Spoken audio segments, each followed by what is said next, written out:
Attention, citoyens, est-ce que vous êtes bien obéissant de l'ordinateur ou vous êtes un sale traître mutant communiste comme moi? Aujourd'hui, Paranoia. Paranoia est un vieux jeu de rôle qui a subi plusieurs éditions. Celle que je vous montre, c'est l'édition française de jeu des cartes des années 90. Et il y en a une toute récente qui est sortie par Mongoose, mais là, on est dans l'absurde du post-apocalyptique. L'humanité est contrainte dans le complexe alpha, qui est un complexe souterrain. Ils n'ont jamais vu la nature, l'extérieur. Ils y sont cantonnés depuis longtemps sous l'œil bienveillant de l'ordinateur, qui s'occupe de tout et qui gère tout avec bienveillance, les aspects de l'existence. Malheureusement, des sociétés secrètes ainsi que des mutants se sont glissés et veulent faire dérailler le bon travail du grand ordinateur. Mais les clarificateurs dont vous faites partie sont là pour rétablir l'ordre et rétablir la bonne gouvernance de la chose.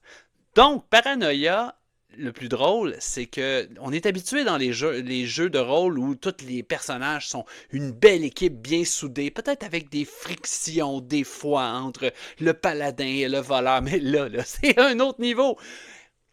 La plupart des joueurs, bien sûr, sont à la recherche de mutants communistes traîtres.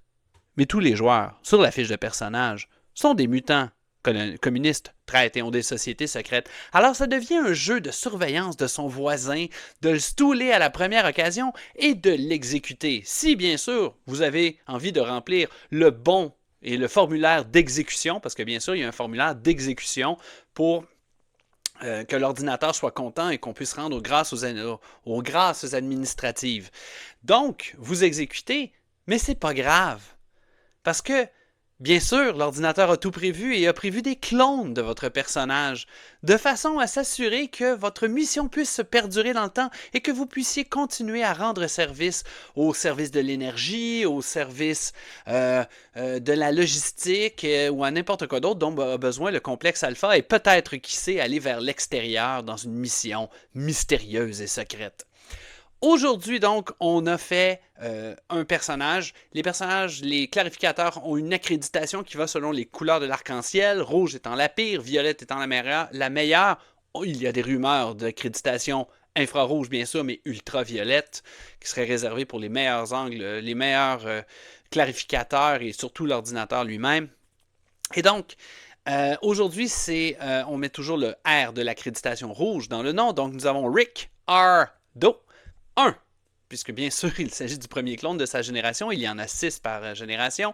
Et Rick R. Do fait partie du service de logistique, a des compétences en manipulation biologique, des choses à quoi on s'attendrait de quelqu'un qui est dans la logistique. Manifestement, il est du côté des vases produisant la nourriture pour le complexe. Mais non!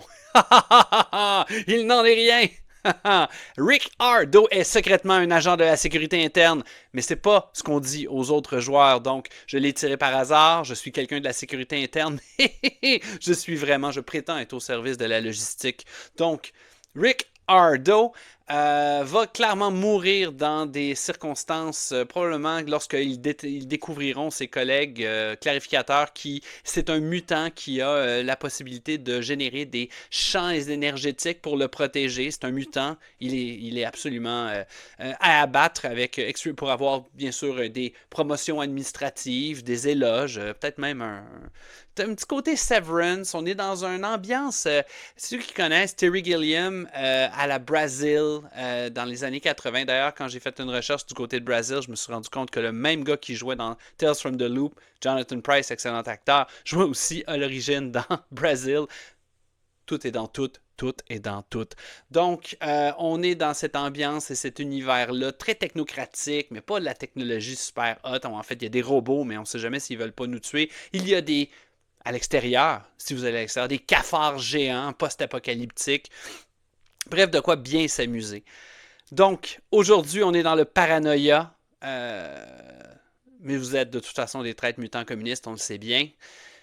Et demain, c'est la finale. Je sais déjà ce que je veux faire depuis le début pour la finale. J'ai bien hâte de vous y voir.